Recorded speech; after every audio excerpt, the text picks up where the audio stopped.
اگر آپ کو میری یہ ویڈیو پسند آئے تو like, comment and share, subscribe کرنا مت بھولیے۔ السلام علیکم آڈینس، کیسے ہیں آپ لوگ؟ گمشدہ قافلے کی 20 ایپیسوڈ کے ساتھ میں ہوں آپ کے اپنے channel Urdu novels and poetry پر۔ امید کرتی ہوں آپ کو میرا یہ ناول ضرور پسند آتا ہوگا، اور آپ سے ریکویسٹ کرتی ہوں کہ کامنٹ باکس میں اپنی رائے کا اظہار ضرور دیا کریں۔ بڑھتے ہیں 20 ایپیسوڈ کی طرف۔ عبدالعزیز نے کہا، دیکھو بیٹا، تم جس آدمی کے کسی بڑے جرم کے گواہ ہو، اس کے متعلق تمہیں بہت محتاط رہنا چاہیے۔ چچا جان، آپ میری فکر نہ کریں۔ جب وہ قائم دین کے قریب پہنچے تو اس نے اپنا گھوڑا روک لیا اور عبدالعزیز اور بلقیس نے اپنے گھوڑے ذرا تیز کر دیے۔ قائم دین پریشانی کے عالم میں کبھی سامنے اور کبھی پیچھے دیکھ رہا تھا۔ یوسف نے السلام علیکم کہہ کر اپنی طرف دیکھ کر کہا اور بولا، میں آپ کا حال پوچھنے گیا تھا۔ قائم دین بولا، جی میں آپ کا پتہ کرنے گیا تھا۔ مجھے کل شام کو کسی نے بتایا تھا کہ آپ آئے ہوئے ہیں۔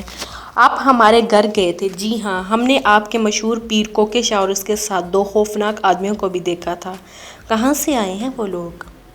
جی پیر جی کے پاس حاجت مند لوگ بڑی دور دور سے آتے ہیں۔ بھئی میں اس بات سے ڈرتا ہوں کہ کہیں تم اپنے پیر جی سے لوگوں کی حاجت پوری کرواتے کرواتے کسی مصیبت میں نہ پھنس جاؤ۔ آج کل زمانہ بہت خطرناک ہے۔ آپ عالم بی بی سے نہیں ملے۔ وہ بھی باہر نکلی تھی اور ہمیں روکنے کی کوشش کی تھی، لیکن مہمانوں کو جلدی تھی، اس لیے ہم رک نہ سکے۔ قائم دین نے کہا، اگر آپ اس سے پوچھ لیتے کہ وہ آپ کو تسلی کر دیتی کہ حویلی میں صرف ایسے آدمی کو ٹھہرنے کی اجازت ملتی ہے جن کے متعلق عالم بی بی کو یہ اطمینان ہوتا ہے کہ وہ اچھے لوگ ہیں۔ آپ کے مہمان کون ہیں؟ یہ لاہور کے رہنے والے ہیں اور ایک بہت با اثر خاندان سے تعلق رکھتے ہیں۔ میں گھر آ رہا تھا تو سیر کے بہانے یہ بھی میرے ساتھ تیار ہو گئے۔ بیگم صاحبہ کو پردیسی درخت دیکھنے کا شوق تھا۔ قائم دین نے کہا، جی دولت مندوں کے شوق بھی نرالے ہوتے ہیں۔ ہم پردیسی درختوں سے اتنا قریب رہتے ہیں، لیکن عالم بی بی نے کبھی مجھے نہیں کہا کہ پردیسی درختوں کے قریب جا کر دیکھنا چاہتی ہوں۔ اگر وہ چاہے تو صبح شام جا سکتی ہے۔ چراغ بی بی ایک مرتبہ میرے ساتھ وہاں سے گزری تھی، لیکن میرا خیال ہے کہ اس نے بھی ان درختوں کی طرف نظر اٹھا کر نہ دیکھا ہوگا۔ یوسف نے کہا، بات یہ ہے کہ جو چیز گھر میں ہوتی ہے اس کی کوئی قدر نہیں کرتا۔ آپ مجھے یہ بتائیں کہ جس قسم کے آدمی آج ہم نے دیکھے ہیں، ویسے اور کتنے تمہارے پیر کے پاس آیا کرتے ہیں، اور ان میں سے اگر کوئی چوری، ڈاکے یا قتل کی واردات میں پھنس گیا تو تم اسے کیسے چھڑاؤ گے؟ اور تمہارے پیر صاحب کا کیا حال ہوگا؟ دیکھو یوسف، درویش لوگوں کے پاس ہر قسم کے لوگ آتے ہیں، لیکن آج سے میں اس بات کا خاص خیال رکھوں گا کہ ہماری حویلی کے اندر پیر صاحب کے جو مرید ٹھہرے ان کے متعلق ہمیں پورا یقین ہو کہ وہ خطرناک نہیں ہیں۔ اچھا، اب میں جاتا ہوں۔ میرے ساتھی گاؤں پہنچ کر پریشان ہوں گے۔ یوسف گھوڑا بگاتا ہوا گاؤں پہنچا تو عبدالعزیز اور بلقیس گھوڑوں سے اتر کر اس کا انتظار کر رہے تھے۔ پیرا دتا چوکیدار نے یوسف کے گھوڑے کی باگ پکڑتے ہوئے کہا، صاحب جی، سردار بیلا سنگھ آپ کے گھر سے نکلنے کے تھوڑی دیر بعد بٹیروں کا ایک ٹوکرا پہنچا گیا تھا اور یہ کہہ گیا تھا کہ جب انسپکٹر صاحب کی واپسی ہو تو وہ صرف 2 دن پہلے مجھے بتا دیں تاکہ میں ایک بڑا ٹوکرا ان کی کار پر لدوانے کا انتظام کر دوں۔ بہادر سنگھ بھی آیا تھا اور وہ یہ کہہ کر واپس چلا گیا تھا کہ میں 2 بجے کے بعد پھر آؤں گا۔ وہ اس بات پر بہت خوش تھا کہ انسپکٹر صاحب بھی آپ کے ساتھ آئے ہیں۔ وہ یہ بھی کہتا تھا کہ پرسوں آپ کو اور آپ کے مہمانوں کو میرے گھر جانا پڑے گا، چونکہ اس کی بہن کی شادی ہے۔ اچھا، اس کے آتے ہی مجھے اطلاع دینا۔ دوپہر کے کھانے پر بٹیروں کا سالر تھا اور پلاؤ میں بھی بٹیر تھے۔ عبدالعزیز نے کہا، کیوں یوسف، اب سردار بیلا سنگھ سے معذرت نہ کر لی جائے؟ مجھے یہ کچھ زیادہ سی محسوس ہوتی ہے۔ چچا جان، معذرت تو میں کر لوں گا، لیکن ایک زیادتی آپ کو برداشت کرنی پڑے گی۔ اس نے بٹیروں کا ایک ٹوکرا آپ کے موٹر پر لدوا کر لاہور بھیجنے کا فیصلہ کیا ہے۔ اس معاملے میں ان کی دل شکنی نہیں کر سکوں گا۔ ایک اور بات جو مجھے یہاں پہنچنے پر معلوم ہوئی تھی کہ بہادر سنگھ یہاں سے ہو کر گیا ہے۔ وہ دوبارہ آئے گا اور آپ کے سامنے یہ مسئلہ پیش کرے گا کہ پرسوں اس کی بہن کی شادی ہے جس پر آپ کو اس کے گھر جانا پڑے گا، خواہ آپ 1 گھنٹہ کے لیے ہی جائیں، اور وہ اس کے رشتہ دار بہت ضد کریں گے اور مجھے یقین ہے کہ بہادر سنگھ دیکھ کر آپ کی دل شکنی نہیں کر سکیں گے۔ ان کے گاؤں کا راستہ بہت اچھا ہے، آپ یہاں سے نہر تک پہنچیں گے اور نہر کی پٹڑی پر 4-5 میل کا سفر طے کرنے کے بعد ان کے گاؤں پہنچ جائیں گے۔ اگر ابا جی بھی آپ کا ساتھ دے سکیں تو ان کو بڑی خوشی ہوگی۔ غلام نبی کی بیوی نے کہا، یوسف تمہارے چچا سے تو 20 دن پہلے ہی وعدہ کر لیا گیا تھا کہ ہم دونوں وہاں آئیں گے۔ عبدالرحیم نے کہا، بھئی تمہیں ضرور جانا چاہیے، عبدالعزیز صاحب کی بیگم صاحبہ کے ساتھ ہمارے گھر سے کسی عورت کا ہونا ضروری ہے۔ اگر یوسف کی دادی سفر کے قابل ہوتی تو میں ان سے بھی کہتا۔ چراغ بی بی کا خیال تھا کہ اس معاملے میں اسے بھی کوئی اہمیت دی جائے گی، لیکن جب تک عبدالرحیم نے اس کے متعلق کچھ نہ کہا تو اسے بڑی شدت سے محسوس ہوا کہ وہ ابھی تک اس خاندان میں ایک اجنبی ہے، اور اسے عالم بی بی کی نصیحتیں یاد آنے لگیں۔ عبدالرحیم اور عبدالعزیز کھانا کھانے کے بعد نماز کے لیے مسجد چلے گئے۔ عبدالرحیم نماز پڑھنے کے بعد گھر چلا گیا۔ یوسف اور عبدالعزیز کھانے میں بیٹھ گئے۔ تھوڑی دیر بعد بہادر سنگھ اپنی سائیکل پکڑے اندر داخل ہوا اور اسے ایک درخت کے ساتھ کھڑا کر کے برآمدے کی طرف بڑھا۔ یوسف کمرے سے باہر نکلا اور بہادر سنگھ اس کے ساتھ بغل گیر ہوا۔ پھر اس نے عبدالعزیز کو سیلوٹ کرنے کے لیے کہا، چچا جی آپ کے آنے کی بہت خوشی ہوئی۔ مجھے جب یہ معلوم ہوا تھا کہ آپ یوسف کے ساتھ آئے ہیں تو میری حالت یہ تھی کہ اگر پوری تنخواہ میری جیب میں ہوتی تو میں خبر دینے والے کو انعام دیتا، لیکن اس وقت میری جیب میں صرف 1 روپیہ تھا۔ یوسف نے کہا، اور وہ تم نے پیرادتا کو دے دیا ہوگا؟ جی، پیرادتا نے آپ کو یہ بتا دیا ہوگا کہ میری خوشی کی خاص وجہ کیا تھی۔ عبدالعزیز نے کہا، بھئی ہمیں تمہاری بہن کی شادی کی اطلاع مل گئی ہے اور پرسوں ہم ضرور آئیں گے، لیکن زیادہ دیر نہیں ٹھہر سکیں گے۔ چچا جی مجھے معلوم ہے کہ آپ کا وقت کتنا قیمتی ہے، ہماری کوشش یہ ہوگی کہ آپ کا وقت بچانے کے لیے بات کو ذرا جلد رخصت کر دیا جائے۔ نہیں بھائی، اتنی جلدی بھی نہیں ہوگی ہم یوسف کے دوست کی خوشی میں پورا شریک ہوں گے اور حصہ لینے کی کوشش کریں گے۔ بہرحال ہمیں شام سے پہلے واپس آ جانا چاہیے۔ جناب یہ تو آپ کی بہت زیادہ عنایت ہوگی کہ ہمیں اطمینان سے باتیں کرنے کا وقت بھی مل جائے گا، کیونکہ بارات 3 بجے تک واپس جا چکی ہوگی۔ ہم یہ سمجھیں گے کہ میری بہن بہت خوش قسمت ہے جس کی شادی پر ایسے دیوتا لوگ آئے۔ یوسف نے کہا، اچھا بہادر سنگھ یہ بتاؤ کہ ہم وہاں پہنچ کر تمہارے متعلق بھی کوئی خوشی کی خبر سنیں گے یا نہیں؟ یار بھگوان کے لیے چچا جی کے سامنے تو ایسی باتیں نہ کرو، تو اس کا مطلب ہے کہ وہ خبر صحیح ہے؟ یار مجھے کچھ معلوم نہیں، بہادر سنگھ یہ کہہ کر چل پڑا۔ یوسف نے دروازے تک اس کا پیچھا کرتے ہوئے کہا، بہادر سنگھ میری طرف منہ کرو۔ بہادر سنگھ نے مڑ کر یوسف کی طرف دیکھا اور اپنا اوپر کا ہونٹ ہاتھ سے دبا کر دانتوں سے نیچے کر لیا۔ یارا تمہیں واقعی کچھ معلوم نہیں۔ بہادر سنگھ کی کوشش کے باوجود اس کے بالائی دانت باہر نکل آئے۔ یوسف نے کہا، یار تم مجھے مسکراتے ہوئے بڑے اچھے لگتے ہو۔ مجھ سے ایک غلطی ہوئی ہے کہ جب راستے میں سردار بیلا سنگھ ملے تھے تو میں نے ان سے پوچھ نہ لیا، ورنہ میں تمہارے کہہ کے سنتا۔ بھائی صاحب اگر یہ بات ہے تو آپ کو کچھ نہ کچھ معلوم ہوگا، اور اگر آپ نہیں چھپیں گے تو اور کون پوچھے گا؟ یوسف نے کہا، بہادر سنگھ میں نہیں پوچھوں گا کہ تم میرے دوست ہو، بلکہ اس لیے بھی پوچھوں گا کہ اجیت کو میں اپنی بہن سمجھتا ہوں۔ یار اس کا مطلب ہے کہ میری طرح وہ بھی بہت خوش قسمت ہے۔ اچھا ہم پرسوں 11 بجے کے بعد کسی وقت پہنچ جائیں گے اور ہمارے لیے وہاں کسی تردد کی ضرورت نہیں۔ آم کے باغ میں بارات کھاٹوں اور دریوں پر بیٹھی ہوئی تھی۔ ایک طرف کوئی 20 کرسیاں بچھی ہوئی تھیں جن پر دولہا اور اس کے خاندان کے چند معززین بیٹھے ہوئے تھے، ان کے ساتھ پولیس کے چند افسر بھی بیٹھے ہوئے تھے۔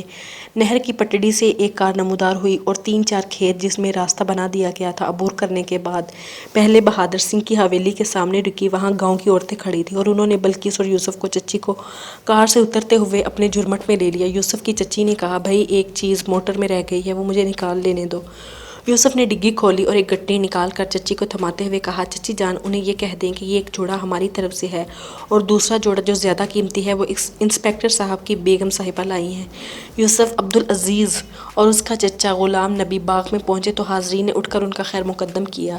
بہادر سنگھ نے دلہا کے ساتھ بیٹھتے ہوئے سفید ریش سکھ سے عبدالعزیز کا تعارف کرواتے ہوئے کہا، جناب یہ ہمارے انسپکٹر عبدالعزیز صاحب ہیں، اور انسپکٹر صاحب کی سردار جگت سنگھ جی ہیں۔ دلہا کے والد عبدالعزیز نے جگت سنگھ سے مصافحہ کیا اور اس کے بعد باری باری چند اور لوگوں سے مصافحہ کرنے کے بعد دوسری صف میں کچھ دیر سردار بیلا سنگھ سے باتیں کرتے رہے۔ بہادر سنگھ نے آگے بڑھ کر کہا، چچا جی وہ آپ تینوں کو آگے بلا رہے ہیں۔ عبداللہ کی باتیں؟ بھئی کیا بات ہے، کون سی باتیں کریں؟ نہیں جناب، عبداللہ کے بائیں ہاتھ خالی کرسیوں پر آ جائیں۔ سردار جگت سنگھ چند ثانیے سے غور سے یوسف کی طرف دیکھتا رہا، پھر اس نے اٹھ کر یوسف کے دونوں بازو پکڑتے ہوئے کہا، کاکا جی آپ نے مجھے نہیں پہچانا؟ یوسف اس سے بغل گیر ہوا، سردار جی میں نے آپ کو دیکھتے ہی پہچان لیا تھا، بہادر سنگھ نے پوچھا، سردار جی آپ یوسف صاحب کو جانتے ہیں؟ بیٹا میں انہیں بہت اچھی طرح جانتا ہوں، ان کی وجہ سے میں مرتے مرتے بچا تھا۔ ہم ایک لمبے سفر میں اکٹھے تھے اور میرا تجربہ یہ ہے کہ ہم سفر کی سینکڑوں باتیں بھول سکتے ہیں لیکن ایک بہادر ساتھی کو کبھی نہیں بھول سکتے۔ بیٹا سناؤ اس ننھی شہزادی اور اس کی نانی جی کا کیا حال ہے؟ سردار جی وہ بہت خوش ہیں اور آپ کو نہیں بھولی۔ جگت سنگھ عبدالعزیز سے مخاطب ہوا، انسپکٹر صاحب یہ وہ شیر ہے جس کے ساتھ ہم نے ایک خوفناک طوفان میں دریائے سندھ عبور کیا تھا۔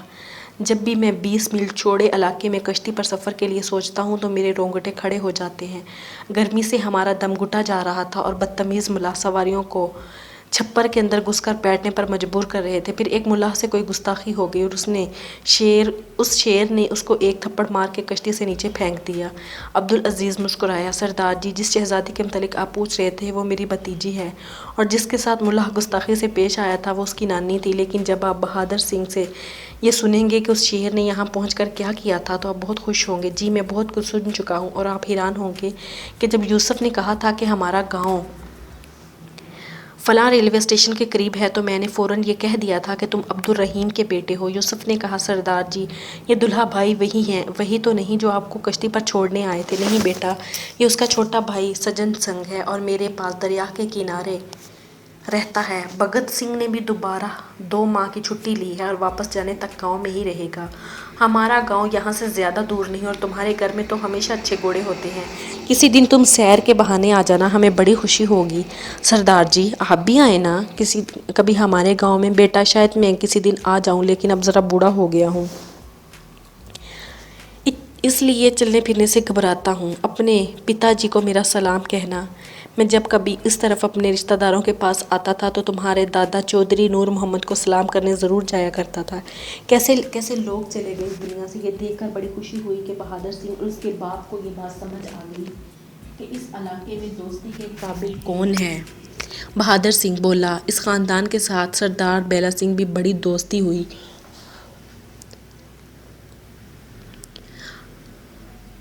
بیٹا مجھے معلوم ہے تمہارے باپو سے جب بھی ملاقات ہوتی ہے تو سب سے زیادہ سردار بیلا سنگھ کا ذکر کیا کرتے ہیں۔ سردار بیلا سنگھ اگر کسی دن شکار کے بہانے ہمارے گاؤں کی طرف آ جاؤ تو ہمیں بڑی خوشی ہوگی۔ بھگت سنگھ بیٹا بہادر سنگھ تو ضرور آیا کرے گا لیکن تمہیں اس کے دوست سے بھی یہ وعدہ لینا چاہیے کہ وہ اگر ہمارے پیار کی خاطر نہیں تو اپنی بہن سے ملنے کے لیے کبھی وہاں آ جایا کرے۔ بہادر سنگھ نے کہا، جی جب یوسف صاحب کو یہ خط ملے گا کہ ایک بہن اس کے لیے اداس ہے تو یہ ضرور آئے گی۔ جب بارات کھانے کے لیے اٹھنے لگی تو بہادر سنگھ نے آ کر یوسف سے کہا، جناب آپ کے کھانے کا انتظام ایک مسلمان میرا بخش کے ہاں کروا رکھا ہے، اس لیے آپ یہیں تشریف رکھیں، ان کے گھر کے آدمی کھانا لے کر یہیں پہنچ جائیں گے۔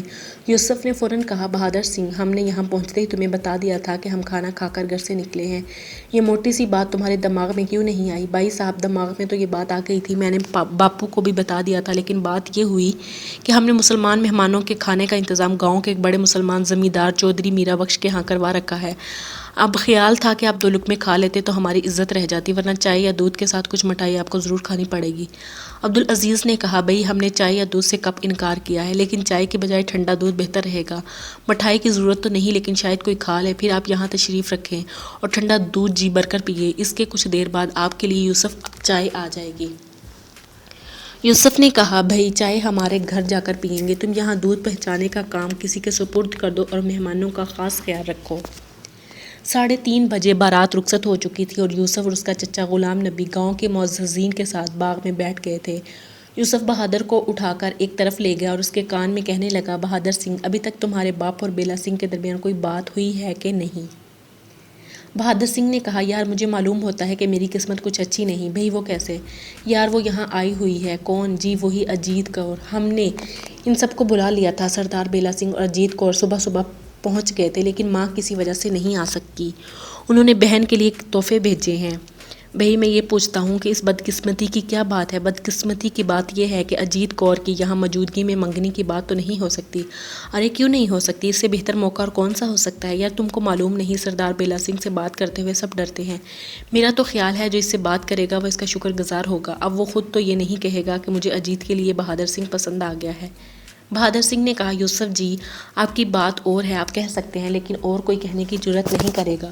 دیکھو بہادر سنگھ میں پہلے تمہارے باپ سے یہ بات کروں گا، یوسف جی اب بھی بات کر لیں۔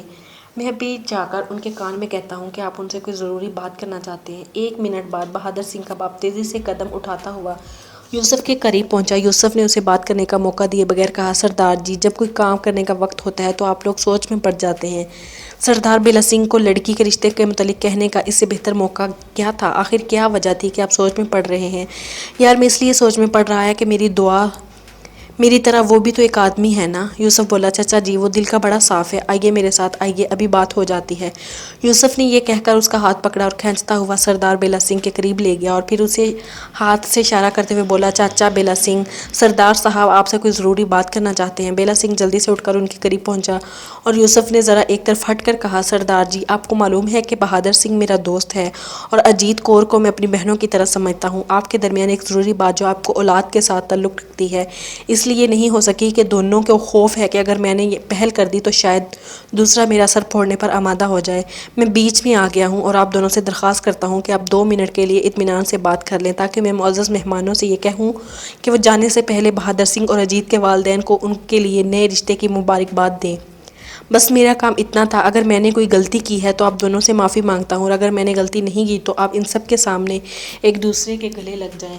بیلا سنگھ نے بہادر سنگھ کے باپ کی طرف دیکھا، مسکرایا اور پھر ہنستا ہوا اس کے ساتھ لپٹ گیا اور بولا، سردار جی، میں تو لڑکی والا ہوں لیکن آپ کے لیے تو بات کرنا کوئی مشکل نہ تھا۔ بھائی صاحب، میں جس قدر آپ سے پیار کرتا تھا اسی قدر ڈرتا بھی تھا۔ اب کوئی اور بات کرنے کی بجائے یہ کیوں نہ مان لیں کہ عبدالرحیم کا بیٹا ہم سے زیادہ سمجھدار ہے۔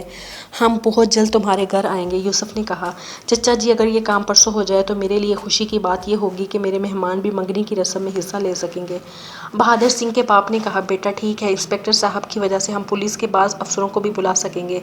بیلا سنگھ نے کہا، یوسف بیٹا، تمہارے لیے اجیت کور کو اپنی چچی اور انسپکٹر صاحب کی بیگم کے ساتھ کار پر بٹھا کر اس کے گھر تک پہنچا دینا مشکل تو نہیں ہوگا۔ وہ جس گھوڑی پر آئی تھی اس پر تمہارا چچا چلا جائے گا۔ ٹھیک ہے جی، ہم بہن اجیت کو گھر پہنچا دیں گے۔ یوسف نے ہاتھ کے اشارے سے بہادر سنگھ کو بلایا اور کہا، یار، بھاگ کر جاؤ اور کسی لڑکی سے کہو کہ وہ انسپکٹر صاحب کی بیگم اور میری چچی سے کہے کہ موٹر جانے کے لیے تیار ہے۔ اور سردار بیلا سنگھ نے کہا ہے کہ اجیت کو ابھی گھوڑے کی بجائے ہمارے ساتھ موٹر پر جائے گی۔ بہادر سنگھ خوشی اور حیرت کے ملے جلے جذبات کے ساتھ کبھی یوسف اور کبھی بیلا سنگھ کی طرف دیکھ رہا تھا۔ بیلا سنگھ نے کہا، جاؤ بیٹا، دیر نہ کرو۔ بیلا سنگھ کے منہ سے بیٹا کا لفظ سن کر بہادر سنگھ یہ محسوس کر رہا تھا کہ اس کی زندگی میں کوئی بڑا انقلاب آ چکا ہے۔ وہ اپنی مسکراہٹ چھپاتا ہوا گھر کے صحن میں داخل ہوا اور سامنے درخت کی چھاؤں میں بیٹھی ہوئی خواتین میں سے ایک معمر عورت کو دیکھ کر بولا، ماسی جی، ذرا میری بات سنیے۔ عورت اٹھ کر آگے بڑھی تو اس نے کہا، ماسی جی، آپ انسپکٹر صاحب کی بیگم یا یوسف کی چچی میں سے کسی ایک کو بلا لیں۔ بیٹا، ابھی بلاتی ہوں۔ تھوڑی دیر بعد یوسف کی چچی دروازے کے قریب پہنچی۔ بہادر سنگھ نے سر جھکاتے ہوئے کہا، چچی جی، انسپکٹر صاحب تیار ہیں، اب جلدی آئیے اور سردار بیلا سنگھ کی بیٹی کو بھی ساتھ لیتے آئیں گے کیونکہ وہ گاؤں تک آپ کے ساتھ جائے گی۔ اور چچا جی، غلام نبی موٹر کی بجائے گھوڑے پر جائیں گے، لیکن چاچی جی آپ جلدی کریں، وہ کھڑے آپ کا انتظار کر رہے ہیں۔ تھوڑی دیر بعد خواتین موٹر پر سوار ہو گئی تھیں۔ بیلا سنگھ کہہ رہا تھا، اجیت بیٹی، میں تمہارے پیچھے آ رہا ہوں، اپنی ماں سے کہنا کہ جو کام انہوں نے کہا تھا وہ ہو گیا۔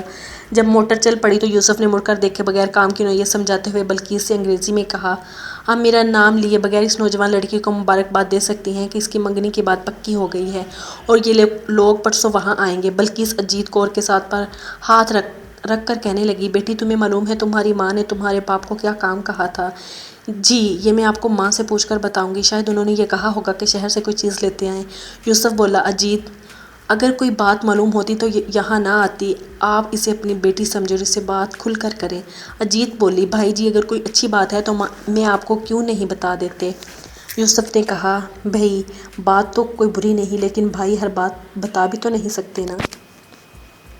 اجیت کور کا چہرہ اچانک حیا سے سرخ ہو گیا اور اس نے ہاتھوں سے اپنا چہرہ چھپاتے ہوئے کہا، میں کچھ نہیں پوچھتی کسی سے۔ بلقیس بولی، ارے بیٹی، کوئی اچھی بات ہو تو کم از کم میں تمہیں مبارکباد تو دے سکتی ہوں۔ چچی جی، جب آپ بات کرنی ہے تو آپ کے منہ سے پھول جھڑتے ہیں تو میں کیسے آپ کو منع کر سکتی ہوں؟ آپ جو کہیں گی اسے مجھے خوشی ہوگی۔ بلقیس نے کہا بیٹا شہر میں پہنچ کر موٹر کپڑے کی کسی اچھی دکان پر روک لینا۔ یوسف نے کچھ دیر بعد ایک دکان پر پہنچ کر موٹر روکی اور وہ اتر پڑے۔ بلقیس نے کہا بیٹی میں یہاں سے کچھ کپڑے لینا چاہتی ہوں، میں چاہتی ہوں کہ ان کے رنگ تم پسند کرو۔ چاچی جی یہ کیسے ہو سکتا ہے کہ میری پسند کی کوئی چیز آپ کو پسند آ جائے؟ ارے بیٹی تم عام لڑکی نہیں ہو، جو چادریں تم نے دی تھی انہیں میں بار بار کھول کر دیکھا کرتی ہوں، اور بیل بوٹوں کے لیے جو رنگ تم نے پسند کیے تھے مجھے انہیں دیکھ کر تعجب ہوتا تھا۔ یوسف نے دکاندار سے جو انہیں دیکھتے ہی ہاتھ باندھ کر کھڑا ہو گیا تھا کہا سیٹھ صاحب بیگم صاحبہ ہماری مہمان ہیں، انہیں ایسے کپڑے نکال کر دکھاؤ جو لاہور میں جا کر بھی کسی کو فخر سے دکھا سکیں۔ بلقیس نے کہا ہمیں 2 جوڑے ریشمی اور ایک گرم چاہیے، جو تمہارے پاس بہترین کپڑا ہو وہی نکال کے دکھاؤ، اس کے ساتھ دوپٹے اور ایک گرم چادر بھی دے دو۔ یوسف یہاں کوئی جوتوں کی اچھی دکان ہے؟ دکاندار بولا جناب یہاں سے تھوڑی دور آگے آپ کو جوتوں کی دکان مل جائے گی۔ تھوڑی دیر بعد وہ کپڑوں کی گٹھڑی کو جوتوں کی دکان پر پہنچ چکے تھے۔